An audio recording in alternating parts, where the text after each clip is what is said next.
Ibsituu koo dukkanaa biiftuu fi addeessaa urjiirraan dabalee tulluurraan as ba'i mararteewwan sabaa faana gootaa dha'i gaaddisanuu ta'i. Guluffiif suksukkii farda leenjisa tolchuu gufuuf qorees jalaa ifaan kaasii of jalaa ijaareen jira galuun dadhabee malee si yaadeen jira dhufuun dadhabee malee kormatu dhaadhatee leencatu baroodee Borata korma koo jabaadhu goota koo jabaadhu leenca koo gootarraa dhalannee ayyuurraa dhalannee taaddeerraa dhalannee eeburraa dhalannee jaagamaarraa dhalannee imaanaa isaanii hin dagannee kaayyoo isaanii hin dagannee.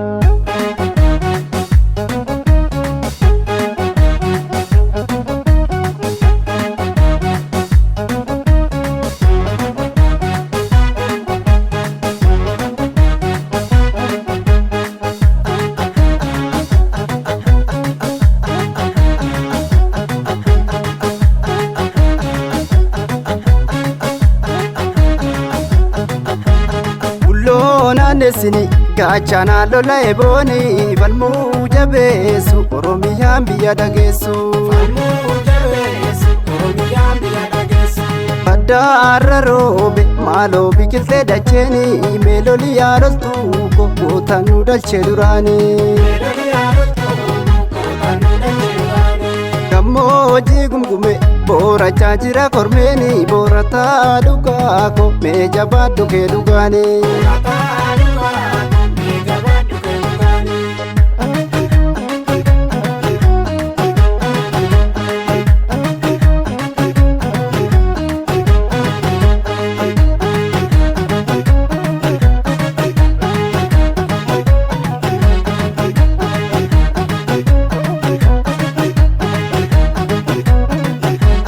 Lolee kololtuu ko lollaan tokkummaani daalee koo bulloo korma baatu ohoo ehee lolii yaaloltuu ilmaan qaalii biyya isaa tiksaa ta'e qaalii.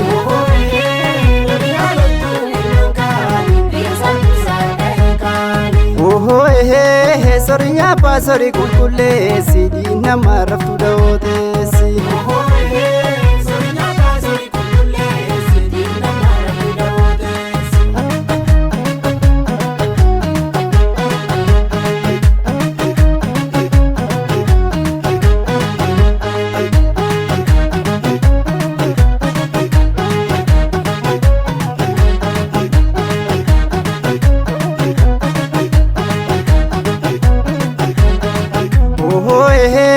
Erga dubbii waa sadi taate yaagantuun baatu si nyaate.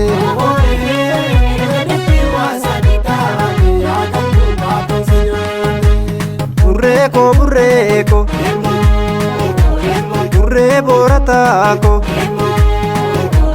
marii koo maroo ko marii gaafatiiki. Mee jabeessi jajjabe warqituu walloo fi jaarraa abbaa gadaanitti dhabee. Mee jabeessi jajjabe mee qaala feensaa kan itti cabee.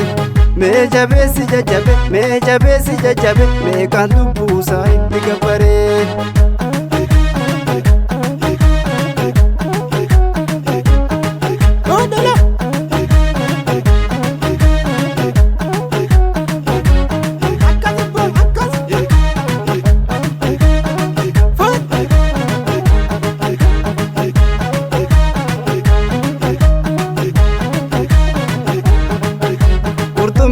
galaanaa akkamii galaanni gaafa guutuun beeku si nyaachuufi galaanni. Qurxummii galaanaa akkamii galaanni gaafa guutuun beeku si nyaachuufi galaanni. Qurxummii galaanaa kottu yaalolee koo qurxummii galaanaa gaaddisa biyya koo qurxummii galaanaa socha'ee galaanni qurxummii galaanaa nyaachuufi waraanni qurxummii galaanaa maalumaaf falmiina qurxummii galaanaa uffisiisuun diina qurxummii galaanaa galata sololoo qurxummii galaanaa leenjifte komookoo qurxummii galaanaa akkamii galaanni gaafa guutuun beeku si nyaachuufi galaanni.